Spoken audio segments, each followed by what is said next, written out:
There is no time to slow down when football season starts, and even if you're not focused on the results of games from any day of the week, Saturday and Sunday, most specifically, NFL scores, college scores, there is always something going on. Today, Neil and I will hit on some of those things, from new agents, getting that NFLPA certification, the All-Star game slate. Yes, already have to plan for those, as well as shining a light on those visits on for college scouts, whether it's North Carolina and what they need to do better, to some of the highlights in the schools that are doing better.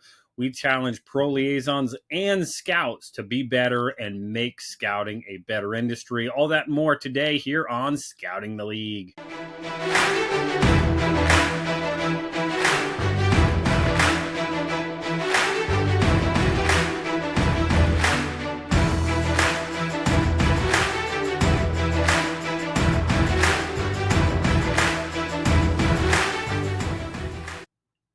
Hey everybody, and welcome to Scouting the League. Excited to jump in with Neil today as we discuss things from across the football landscape. But before we do, make sure you head over, like, subscribe, and share this podcast wherever you are listening and watching, whether it's our home over at profootballinsiders.com. Follow them at pro_FB_insiders. Or if it's on Apple Podcasts, Spotify, or that video portion over on YouTube. Yesterday's episode, definitely want to check out that YouTube portion to see that chart on dropping players into buckets that I cover.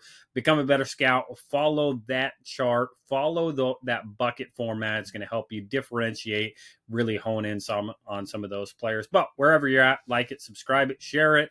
Most importantly, that last one, share it. Share it with a friend. You love ball. They love ball. Get them educated on all things front office, scouting, inside the league with both Neil and I.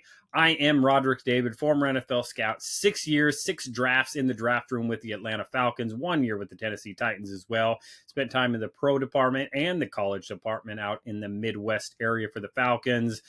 Time with the Tennessee Titans as well. Coach Munchak, and a great roster I was a part of. Neil Stratton is at Inside the League. InsideTheLeague.com is his website.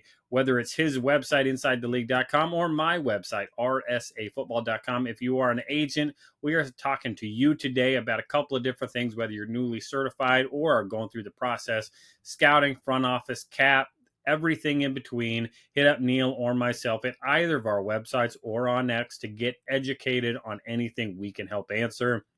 I am an open book when it comes to scouting, the scouting schedule, what you need to be doing to make sure you are set up and in a right relationship with those scouts on the road. So hit me up. Let's go through some one-on-one stuff and get you where you need to go. Make sure you head back and check out our archives episodes with really great guests, whether it's people in football, scouting, Jordan Reed, former GMs, John Robinson, John Idzig, or it's with some of our great people that are bringing great products and technology. Stuart Jenkins of Blue Maca. Go back and listen to that one, and then order your Blue Maca insoles over at bluemaca.com. Use code SCOUTING20 at checkout to get that 20% off discount when you order those insoles, whether it's for plantar fascia, just general comfort and recovery, or whether you're dealing with the turf toe. Make sure you get those Blue Maca insoles. You will improve performance and feel better just by sliding that into your shoe. And then if you want to sleep better, head over to inactiveco.com with Jill and Lori. Great conversation. Improve your sleep, improve performance, and all that goes into it. The science behind the sleep, really fascinating conversation with those sleep masks and upcoming Sleep Well. If you're one of those NFL teams across the sea playing internationally, you got your Inactive Wear mask. Make sure you are continuing to wear it and improve your sleep. For scouts and aspiring scouts specifically, as we talk today on some of these scouting visits, highlighting those, doing what we can to improve those visits for you, make sure you head over, check out thescoutingcommunity.com. Get signed up for the anonymous, fully incognito group, non-union union, working to help scouts in the industry with whatever resource you guys need. Again, I will protect you at every corner. There's going to be everything anonymous. I will get in touch. We will figure out what we need to do to help you in your specific situation. And if you're an aspiring scout, hoping to be in a building next year, hoping to go through that pathway, become an NFL scout. Hit me up, join that aspiring scouts group over at thescoutingcommunity.com for everything that we have. But no matter where you're at in football, college, pro, scouts, agents, everybody, there is something for you today. So with that, let's jump into today's episode with Neil Stratton. Well, Neil, here we are, a couple weeks into the NFL season. Some teams are certainly looking the part. The Ravens, a couple tough loss games for them. I don't think anybody would have picked them to be at 1-2. The Chiefs haven't looked like the Chiefs. The Bills look like the Bills. You got a bunch of NFL teams that are, again, it's not over after week 3. Again, you've got a 2-1 Bengals team who they're ready to, make changes. But again, that's the NFL, right? Again, it's a lot longer season. One loss doesn't matter quite as much as it does in the college ranks. And on the college ranks, as you and I were just discussing off air, Florida State is relevant again. We got a big matchup against Miami coming up. You've got Clemson going the other direction. You got some of your normal blue bloods looking really good. Perhaps Texas Tech has been the most impressive team of the season so far. There's a lot going on the field. There's also a lot happening off the field. There's a lot of planning that we'll talk about. There, you start thinking about the end of the season, transfer portal stuff, all-star game stuff. Right now, as we're sitting, what are kind of, again, whether it's on the field or off the field, what are really the big things you're looking at and paying attention to? Well, there are a number of things right now. Obviously, at Inside the League, we're a little more oriented towards the agent community. We are expecting the NFLPA to publish the lists and names of all the new agents as well as the ones that are returning for the 2025-2026 season on the website here in about a week and a half, 2 weeks maybe. We're looking forward to that and kind of getting a real handle on exactly who's coming in and what the size of the class will be. We expect it to be around 150 people. That's usually where it is. Probably keep the agent community above 1,000, which is where it's been for the last few years, and it's a little bigger than it used to be. There's a number of reasons for that, but at any rate, that's kind of where we're going. On Zoom this week, we are talking to members of the agent class as part of our Agent Basics class, which is a 4 Zoom session. Tonight, we will tackle the economics of being an agent.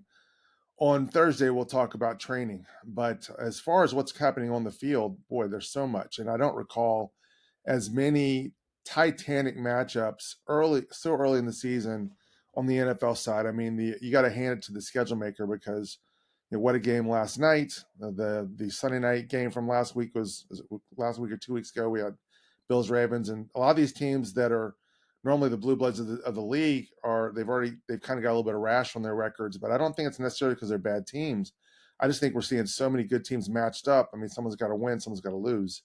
And so it'll all be sorted out by the end of the year, but a lot of great performances and a lot of great players who maybe aren't performing as well. But I think that's what, in the era of a 17-week season, there's a lot that's going to be said. And I think it's also, a point that needs to be made with the fact that we've gone from 4 games to 3 games in the preseason, with the fact that nobody plays their starters really at all anymore. Those first 2 weeks of season, in my estimation, are almost still preseason. I mean, especially if you've got a new head coach in or a new DC in or someone who's trying to put a new system in and they really haven't figured things out. And I know that it's not something maybe the fan thinks about as much. These defenses and these offenses now are really intricate and they're very complicated. There's a lot to learn about them. And the game has never been faster as far as the speed of the players and those kind of things. And if you hesitate even for a moment, you're going to pay a penalty for that. And so I think that's maybe one reason why some of these teams that we've seen that are usually dominating the league are maybe struggling a bit as some of them have to react to the losses of coordinators or any other number of major players, what have you, and that's why we're seeing that. We're also seeing a lot of special teams breakdowns, and I think there are probably reasons for that as well. I'm not sure that I've got to handle that as much, but I don't think they're necessarily seeing more turnover per se, but I think as more and more players come into the league expecting to develop in the league rather than on the college side, I think those guys get pushed into special teams, and more often than not, maybe they haven't played that role in the past and they're not as adept at it. And we're seeing the fruits of that in the blocked kicks and the blocked punts and the punt returns and the kick returns and all those kind of things, because even though we don't, special teams isn't as sexy, it's still a place where a lot of points can be scored, a lot of big plays can be made if you aren't really buttoned up on that side. So I don't know. It's been kind of interesting to watch the NFL in the early going and to kind of see where things have gone. Those are kind of some of the observations that I've made so far. Yeah, no, you hit it on it with the coordinators again. One of the most underrated aspects every year is coordinator change and the time it can take to do that. I think you saw it week one with Detroit kind of getting their wheels knocked off by Green Bay. And again, Green Bay looks like a world beater for 2 weeks and then gets upset by the Browns. And you see it across the league with new coaches, new coordinators. It does take a little bit of time. Your preseason point is absolutely accurate. I also think about it from the aspect that how different it is from the college to NFL games, where college you can have some changes if you're a blue blood facing what you would think would be an inferior opponent. You've got a little bit more margin for error. There is no margin for error in the NFL, really. It is the way it's designed, the way the draft is set up, the way they want it is it's a 500 league, which means that it is the line between winning and losing is really, really small. You see that over and over. You see that with the Colts 3-0 start. You think about, again, nobody's gonna say that the Ravens and the Chiefs are not good teams, and yet you look at their records and the way they've played, and they just have not been impressive. You've got the NFC West, where again, credit to Kyle Shanahan, you've now won a couple games with a backup quarterback, albeit being a former starter. So you've got such razor thin margins. Anything that makes that difference, coordinators, injuries, all that kind of stuff really matters, which is fantastic. And you could make the argument this year as you look across the top 15, top 20 in college football. Again, Texas Tech has maybe been the most impressive team we've seen so far. Florida State looks really good. Miami looks really good. Like, okay, yeah, Ohio State, they're going to be fine. I think just because of their defense, they'll get their offense sorted. Georgia, again, won a big game in Tennessee. So you've still got your blue bloods, but with the way the portal, the way NIL, the way money has affected college, again, maybe it's evened it out. Maybe it's made it a little bit more of a, I won't call it a 500 league, but again, not as easy to rattle off 11 or 12 wins, again, especially against some of those early opponents like we see, again, for Clemson. Clemson is obviously the big one there everybody's thinking about. I'm not selling Dabo stock. Again, he'll get it figured out just like he did a couple of years ago, just like he'll reset it. Again, this is a team where all of a sudden they get on a roll, they're winning a conference championship, they could be right back in the college football playoff. And again, that's the kind of staff and everything Dabo has, which has been really interesting. But again, you hit on it. It's a really fun time because again, everybody's overreacting. Everybody's ready to do things. The fans out there, again, fire everybody, or hey man, we're going to the Super Bowl. Again, as Coach LaFleur up in Green Bay said, like, you're 2-0. Let's not talk about being undefeated, guys. Let's reset it. Again, maybe it gives you extra appreciation for some of the teams that have been at such a high level for a long time over the years, because it's hard to do. But again, you hit it on it with the agents. Again, agents have taken the test. I didn't hear, and you would be the one, no major issues this year with the test taking, which is a bit of a departure from a couple of years, and that's good for the NFLPA with everything else they have going on. You don't want any more negative PR.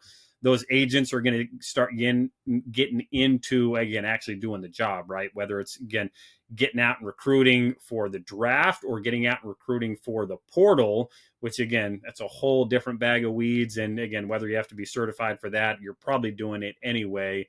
But again, it's going to be a good time. Again, if you are a new agent, you've got to be doing more now to educate yourself, whether it's everything with Neil, with Inside the League, whether it's hitting me up, doing some one-on-one stuff from a scouting perspective. Again, between Neil and I, we can probably get you connected to make sure you have the answers from any of the different areas where you may have a weak spot. We'll call it that. Maybe you need to continue to grow and develop, and as we always do. But again, one of the things that is going to affect agents as they kind of go through it is we start to get some clarity on what the portal is going to look like. They voted. There's going to be no spring transfer portal window. So again, that maybe clarifies the spring a little bit.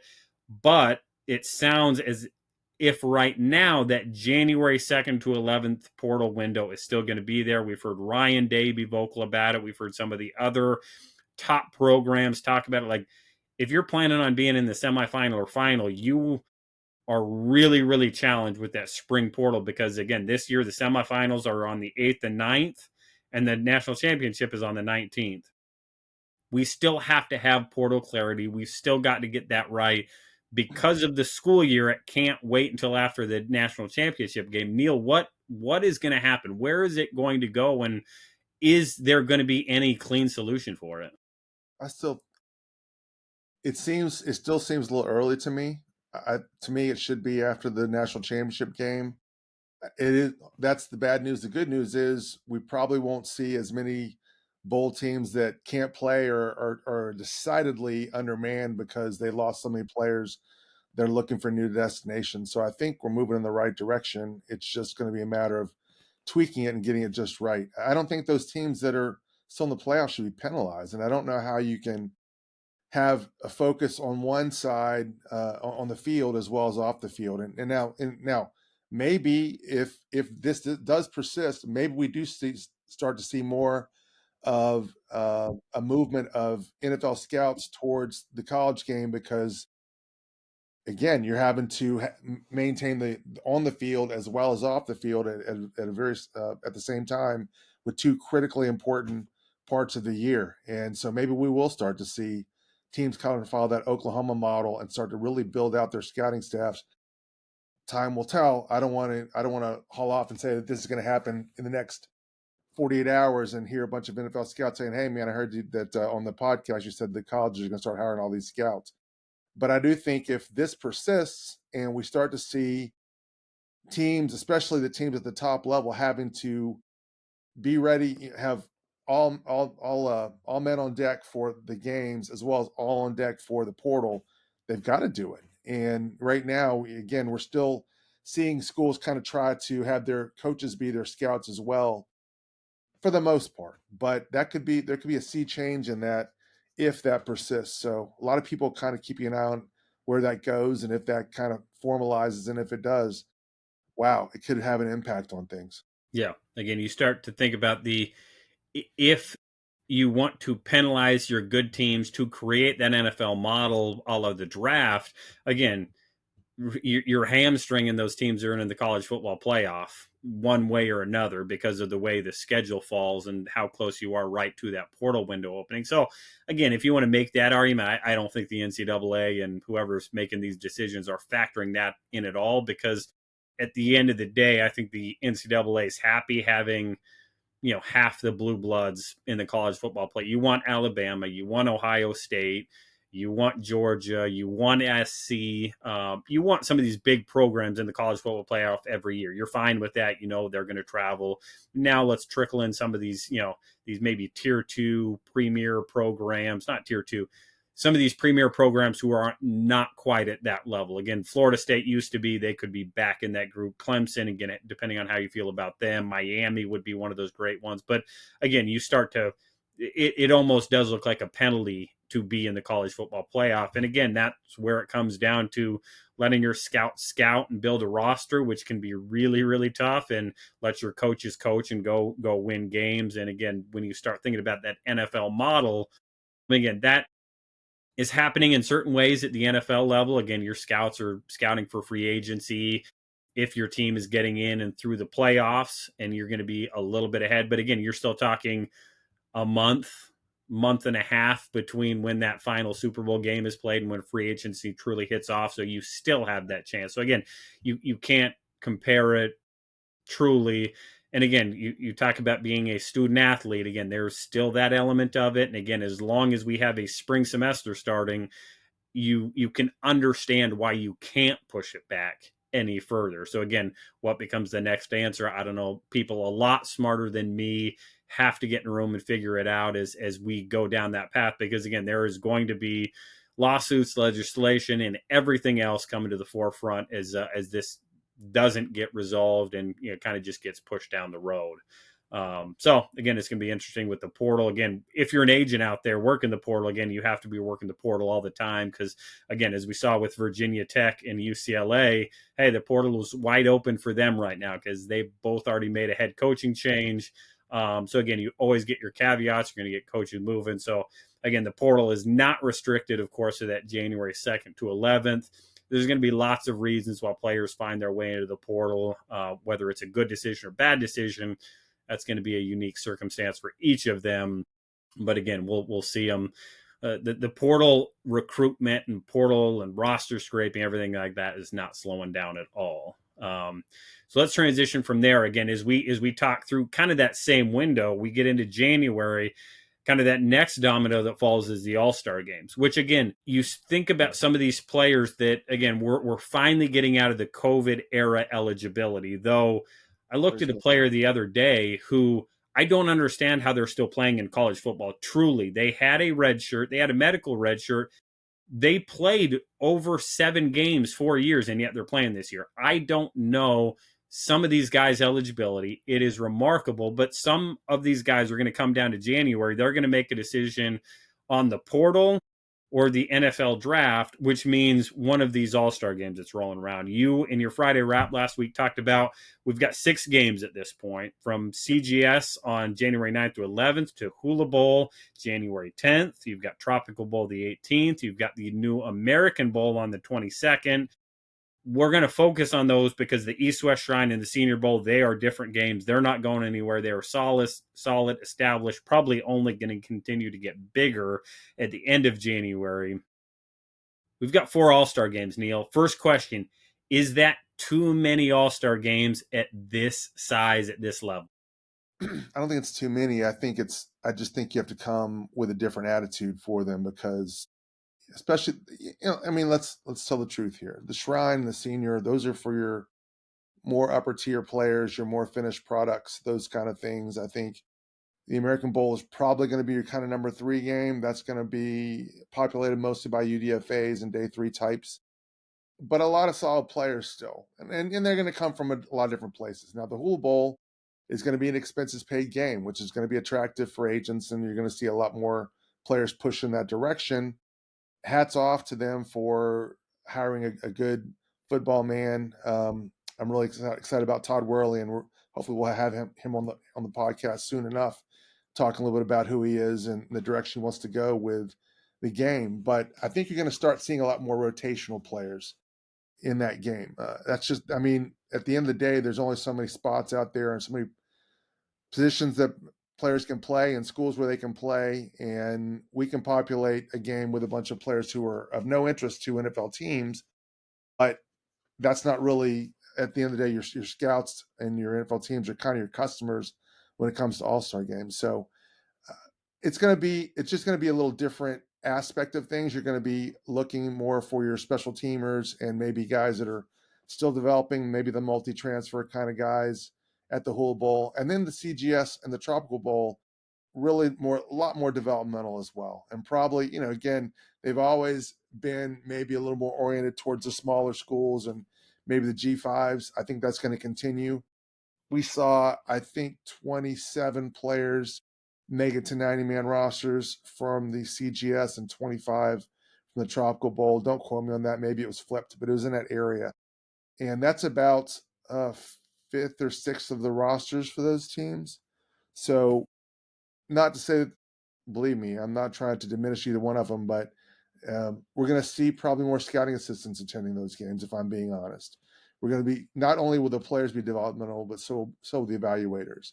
And there's a place for those games, and I'm not saying that there's not. I think that's a tremendous service to the league to be able to provide that. But the facts are, when you've got 6 of these games and they're all well run, but they're all vying for players in an increasingly shrinking market where more and more players are either leaving early or electing to train rather than to play, it's just a smaller model. And simultaneously, and we've talked about this previously, we're seeing the bigger games expand their roster size because we're seeing more players get hurt or opt out of the game or whatever, and they can't go out and just grab guys. So that's why we've got 140 players in the Senior Bowl. We've got about the same at the Shrine. whereas not too long ago, we're looking at 100 to 110 players. More spots, opportunities for more players. At the same time, a lot more of the talented players are not playing. It just makes sense that things are going to be pretty spread out, and we just have to look at these games in a different way. That's all. And there's still going to be a lot of opportunities. And I think, and if you root for the players to have opportunities, as you and I do, it's a great time to be alive. It's just we have to be a little bit more realistic about how these games are working with the players and what kind of players are going to be populating the rosters there. Yeah. No, I think for me, I look at them like 4 games, four of these back end games is too many. Like that's my initial gut reaction from the NFL standpoint. And again, that's where I not only I think will we see a reshaping the way the NFL teams treat these games and send people, but again, I would make the argument that again, if you're the CFL, the UFL, any of these other leagues, again, which one are you going to latch onto? Again, we see scouts at every one of them. We see scouts from UFL, CFL, again, perhaps Arena League or independently, whatever. You're going to see some people floating around from there. And again, that's where, from an agent, that's one of the questions you're almost asking going into some of these games. If you're, again, there are players where I have advised, I don't think it's worth going to this game. Again, your film is what it is. But for some of these guys, it's like, hey, like what is your NFL future? If you want to play football, it doesn't matter where it's at, UFL, CFL, like, yeah, go to this game, absolutely. If it's NFL or bust, I don't know. Again, if you want to, great. Head on down there and do it. And again, you mentioned the scouting assistant thing. Absolutely, development is needed. But again, that goes back to NFL teams. You can't just send your scouting assistants out to the CGS or American Bowl and be like, hey, go scout these guys. Like, you better have some training before that. I can promise you there's a lot of teams that don't, that say, hey, go do some work down there. No interview prep, no background on the players, no idea what questions, how to ask questions. Yeah, put some more onus on NFL teams. If you're going to do that, if you're going to send people to these games, keep these games viable, keep NFL teams at these games, you need to train the people, because I have been around some where it's like, I would have guessed they just grabbed you in off the street and you've never watched an ounce of any of these players' film. Again, there's good ones. There's ones that, again, just need to do more. And again, that's on the NFL teams. If you're going to send scouting assistants, got to do some work prior to it. Of course, the East, West, and the Senior Bowl, they're going to continue to grow. Again, maybe you'll get your scouting assistants and whoever's close to some of these, Orlando, Fort Worth, again, lots down in Florida. Again, see lots of Southwest scouts there, lots of teams sending their scouting assistants there, and then really focus your national guys and everybody else across the country to your 2 big games. But again, only time will tell, again, how long some of these paid games, again, as long as there's money for football, somebody's going to pay to get these players in, get a logo up there. So again, it's going to be good for the players, good for the agents. But as you said, a reframing may be the biggest thing that needs to happen with college gridiron showcase, Hula Bowl, Tropical Bowl, and American Bowl as we go through it. The one thing that I think is a little frustrating is there's an opportunity here for a lot of these players. I mean, I think it's USF or UCF where the NFL will send 13 to 15 players from the pathway down there, and they'll work out, and they'll go out and they'll be very impressive during the workouts, but they still are not finished as football players. Why isn't the NFL sending those players to the CGS? Why isn't it sending them to the Tropical Bowl? Why isn't it putting them in football situations so people can really see if they can come off the edge, if they can really, set up, if they can really do all the things that NFL teams need to see, rather than just seeing them running in a straight line and maybe running a 20 and that kind of, the 3 cone or what have you. I think there's a tremendous missed opportunity there. I don't know. Again, smarter people than I guess, have decided that's not the best way to do it, but it sure doesn't seem to make a lot of sense on this side. And you'll see, I think, for the last 3 or 4 years, the CGS had at least one Japanese player. And these guys are kind of cobbling together from all over the place. They're not partnering with the NFL on this stuff per se. I'm not sure if Jose and Craig have approached them about it. I'm not sure if Michael did before his passing. But I think it's something that needs to happen if you really want to see the game start to see the the overseas teams as possibly populating NFL rosters. I think that's something that needs to happen really yesterday, and hopefully maybe it will. Maybe that's in the pipeline and we just haven't heard about it yet. I guess we'll need to bring the guys on, Jose and Craig or someone along those lines to find out. But it seemed to make sense.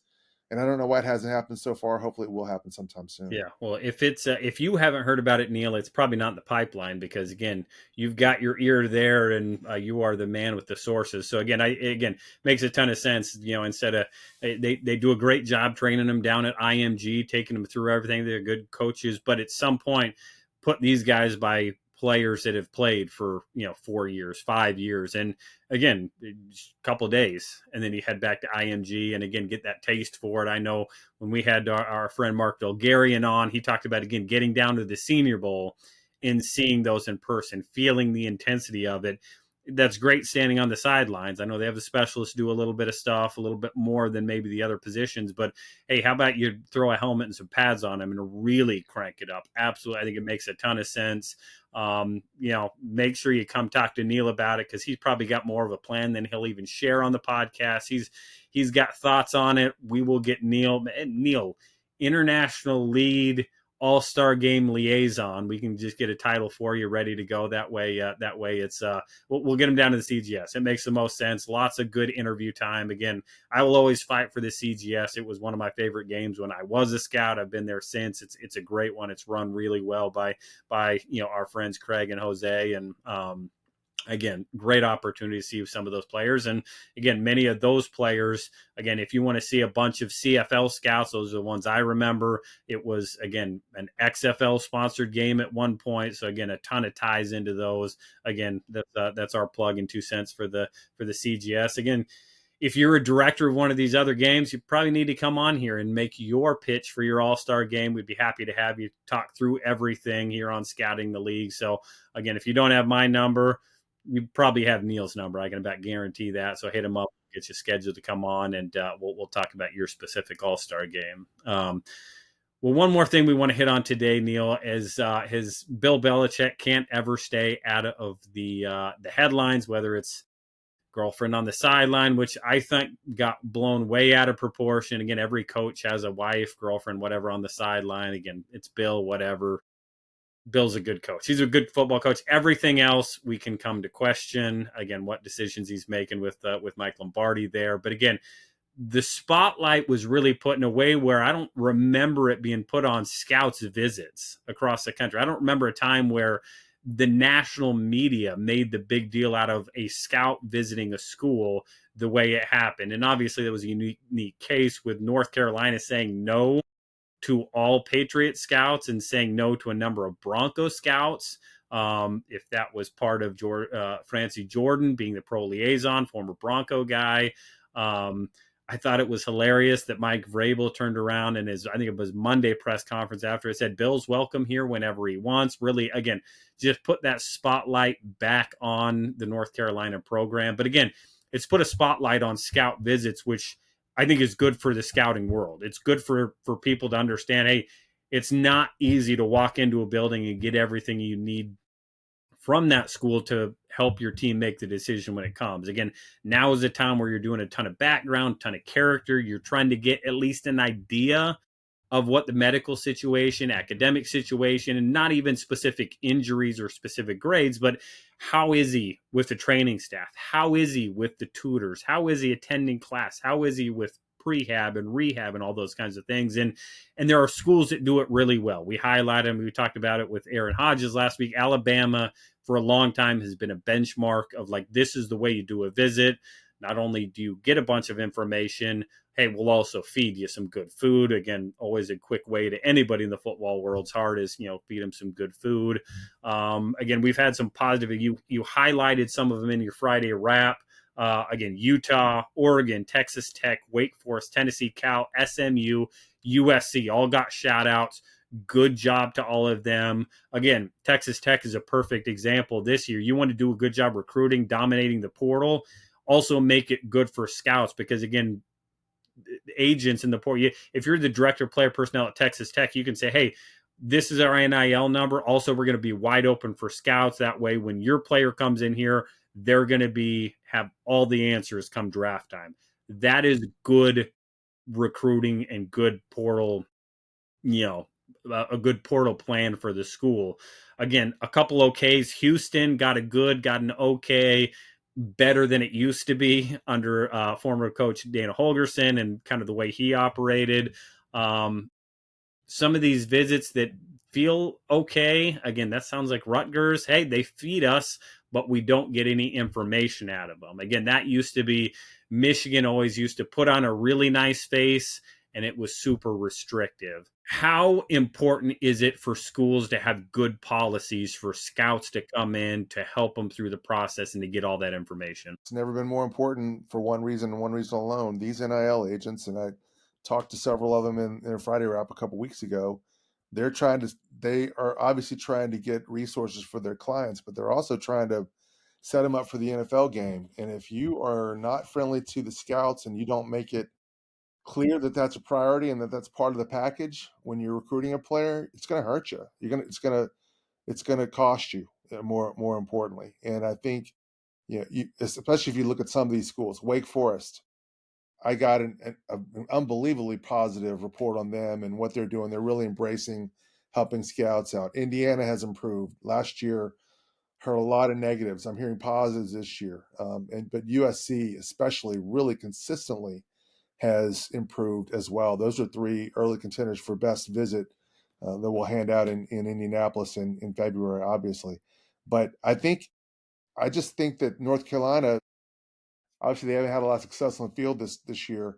It's not going to improve if they are going to restrict access to one of the 32 teams. And I mean, that's unbelievable to me. And I do think, just to clarify, I do think the Broncos are allowed in. That's been the information I've got from my sources. I don't mean to throw more mud at UNC, but it does seem that remains the policy that the Patriots can't come in there, and that's just mind-boggling to me. It's not only small on Belichick's part, but I think it's going to be a negative for them as they go forward. And if they don't really embrace this part of the game and welcome scouts in and make visits clear, make visits something that a scout's excited about before he comes in and he is able to get his job done, then they're going to pay a price for it down the line.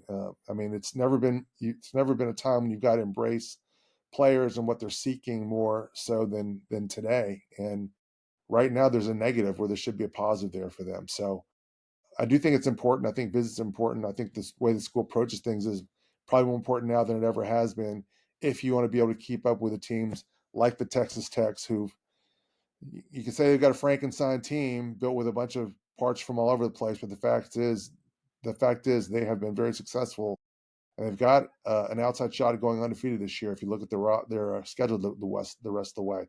And hats off to Coach McGuire, by the way, for assembling that so seamlessly in such a short time, because they did bring in so many players from different places. And you can say that they are a bunch of free agents, but they're playing well in the field, and that defensive line is the truth. They spent money wisely and have been able to get those guys together, and they're making plays and they are wreaking havoc, and I think they're going to continue to do so. Yeah, yeah. Again, every NFL team and every college team at some point has had a coach, whether it's a position coach, strength coach, head coach, 1%, 1% better today, 2%, again, whatever the number is, again, a little bit better today. And this seems like one of those kind of no-brain spots where there's, again, with the way we've seen personnel staffs expand a little bit, like you can really put somebody in charge of this thing. And that's the beauty of having a slightly expanded staff, is you can almost have somebody, again, it used to be the pro liaison who also had 4 other job titles. Again, that can become almost a more dedicated role to really facilitate this, because it is a huge selling point for these agents that are thinking about sending their players up. Again, you're going from G5 to P4, or again, from lower level P4. Like I want to go win a national championship. Oh, also, yeah, NFL would be great. They do that. It's a tiebreaker. And again, it was something I heard from a couple scouts. Is like that day 3 prospect or that UDFA that I'm cross checking, they will remember. It may be a question mark that never gets answered. No negatives are better than question marks come draft time. And scouts will remember. Scouts are not going to do you favors come UDFA and draft time, because we know the schools are going to turn around and put up all those numbers as their recruiting stuff. Again, Yeah. we had 5 draft picks and 7 UDFAs signed with these teams. Like, you want NFL teams to give you again, multiple cases over my time in Atlanta when a pro liaison called, like, hey, this kid is still, like, he didn't end up signing an agent. He's really looking for an opportunity. Guess who's going to the top of the board if that school was friendly? And again, with North Carolina, I remember a time where you could go in there as a scout and you could watch film from across the country. It used to be a wildly welcoming, almost over the top, to where it was like, wait, you're watching their rivals film while on campus. You like, all right, like, some scouts were starting to abuse it. You got to back off a little bit. There was a Midwest visit that I used to have. I won't say who it was. Wildly open, like, hey, everything's in there. We're just happy to have you guys. Come ask any questions you need. Again, was fantastic, fantastic visits. But again, we start thinking about the visits. And again, for those that aren't familiar with what a good visit is, again, openness. Openness is the one thing that, again, they're either restricted or they're open. For scouts to go in, hey, again, I've talked about it on some of my other podcasts. Like, I remember going into a visit in the Midwest. It was Iowa. I said it. And the strength coach read the media bio. That was his idea of background, and it was among the worst visits in the Midwest. Iowa used to really improve. So we want real information. We also want to hear from academics. You want to hear from athletic training. You want to hear probably from somebody that compliance or strength. Like, you want to hear from as many people as you can. The schools that do a good job, Tennessee used to line up several of those for you. You're here at 8, you're here at 9, you're here at 10. If it goes longer than an hour, you'll have to follow back up with a phone call, but it was wide open. When it's, hey, here, you're going to sit with a pro liaison, he's going to give you some information, and then you're going to watch film. Oh, here's lunch, see you later, no practice. It may feel like a good visit. You have a fancy room, you got good film access, you got comfortable chairs to sit in. You walk away and you're like, man, that felt like a really good visit, but I'm looking at my notes and I don't have anything of value. I've got one source. I need multiple sources to verify some of this information. That's where visits go really over the top. So if there's any pro liaisons, any personnel people, again, get some of those people lined up. And again, the more you have lined up, the happier we are to come visit you, the more good things scouts have to say about coming through that. And again, Neil, you'll always highlight him, whether it's the Friday wrap, whether it's on X. I'm always going to highlight him because, again, I'm a scout at heart. I remember going through, again, there's a wild difference between good visits and bad visits, visits that feel good and visits that, man, I just, you just walk away, knowing that you need more, knowing that, again, the information that you did get was probably 75% inaccurate. And again, you've got to start digging on some sources, but visits matter for scouts. Absolutely. Anything you have to add to that, Neil? No, I mean, obviously, you're the one who's actually been in the visits. I only talk to people who make the visits, and so I guess I would echo everything that you said. It's just it's a critically important part of the business and the game. And I recognize that these coaches are under more pressure than they ever have been. They've got to win on Saturday, and they've got so many distractions to deal with. But this is one of those ones that I think is worth a little bit more time and attention. And it's great, again, Rodrik, that so many schools are starting to feed the scouts, and maybe I can take a little credit for that. At least scouts tell me that. But at the end of the day, it's the most important part is actually getting the information they need and making that as available as possible. And obviously, you don't want scouts to be too obtrusive, and then it's up to them to do that as well. Hopefully, there's a middle where everyone can benefit, and there can be a win-win because it's important for the players, it's important for the schools, and it's important for the teams. Yeah, Fingers absolutely. crossed that those things will improve. Well, perhaps that's the other side of this coin, where we're going to highlight the good visits and the visits that need improvement. Again, pro liaisons out there, if there are scouts who drive you crazy, don't listen to your rules. We are very discerning with that information, whether it's Neil, whether it's myself. If we need to reach out person, it's like, hey, again, there are restrictions for a reason. If you're ignoring them as a scout, that's on you. You're going to cost the industry and perhaps yourself a job at some point. We will do it in the right way. We're not going to put individual scouts on blast on this podcast, but we may make a phone call on the side that says, hey, you've got a reputation. Like, you can't keep doing this, because again, that is how we improve the scouting world, just like we're hoping to improve the visits with some of these conversations we have. So again, pro liaisons, there's people you like, people you love, who scouts are doing it the best. Again, hopefully we get some really good feedback there. Who needs to be needs a little ruler to the knuckles to say, hey, make sure you remember you're a guest in this facility. Make sure we're not going anywhere we're not supposed to be. And it's a two-way street for scouts and schools. So again, fantastic piece there as we wrap up our scouting visit thing. Again, something we're going to continue to highlight. So again, let us know, let Neil know, whether you DM him, DM me. Of course, you can get in touch with us. If you don't have our numbers, probably turn to somebody in the scouting room or on your staff. Somebody has it. So again, you can get it without reaching out, publicly, and we can stay incognito with anything we need to.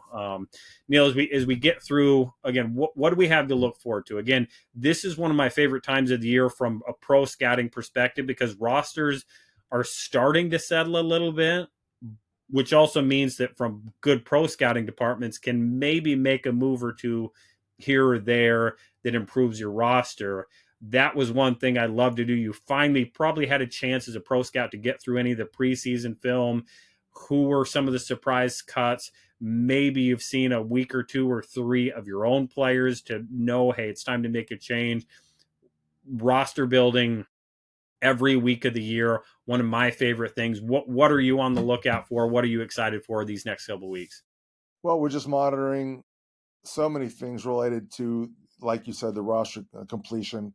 I'm hoping to, in the next week or so, be able to really dig in and start to look at which schools are producing the most offensive linemen, which ones are producing the most linebackers, which ones are producing the most corners, and that kind of thing. I think that's always something interesting to look at that maybe we don't see as much of. Hopefully I'm going to have that in our blog this week. Also wanted to mention the passing of Bobby Greer, a scout who was with the Patriots, of course, the Texans, and finished up with the Dolphins. His son is the GM, Chris Greer, with the Dolphins, and he's also got a son who's a hockey GM, which is crazy, crazy kind of diversity there. But I was fortunate enough to interview Bobby a few years back for the catching up feature in our Friday wrap, and a true gentleman, a guy without without an ego at all, and thoughts and prayers go out to his family on his passing. Plenty to look forward in the Friday wrap, in the blog, and everything Neil has to put out there. Again, whether you're an agent hopping on one of those Zooms or you want to do some scouting individual, let Neil know. Of course, he is at Inside the League. I am at Right Step ADV. You can find us both at our websites, InsideTheLeague.com or RSAFootball.com. So check out all you need to know to make sure as an agent you're positioned well. If you're a scout, aspiring scout, anybody in the football world, between Neil and I, again, we got a lot of bases covered, and those we don't have covered, we can point you in the right direction. So make sure you're hitting us up, following us, giving us that feedback. Again, we want to hear from schools, pro liaisons, scouts. If you're in the football world and you have something you want brought to the podcast, let us know. Maybe it'll make it on, maybe it won't, maybe it's not as big of an issue as you think it is, but again, we'll talk you through it. We'll get you the information. We want to make the football world better. We want to make scouting better. We want to make visits better. We want to make every aspect of it better. That's Neil's focus. That's my focus. We'll continue to do that. And as we wrap up this week, again, thoughts are with the Greer family. Again, always tough to lose people. Again, Chris is not somebody I know personally. I don't know if I've ever heard a negative thing about him personally. You can have your opinion on roster building, draft, however else. But again, the person is, again, somebody I've never heard a negative thing about. People love working for him, being around him, which again, he is a football guy, and that certainly goes. So again, thoughts to the Greer family, thoughts to anybody out there who's going through stuff, as football season is a tough time to lose somebody, because the football season doesn't wait for you. You still have to show up for work. You got to do those things. And for some of these guys, scouts out here that are having babies this fall, good luck, because again, you're going to be up all night writing reports and then still changing diapers. And it's a fun time. But again, football's not slowing down. Neil and I love that. Whether it's good, whether it's bad, it's not slowing down. So again, always check us out. Follow us wherever you're at. Neil's going to keep doing his thing. I'm going to keep doing my thing. And between both of us, we are going to keep scouting.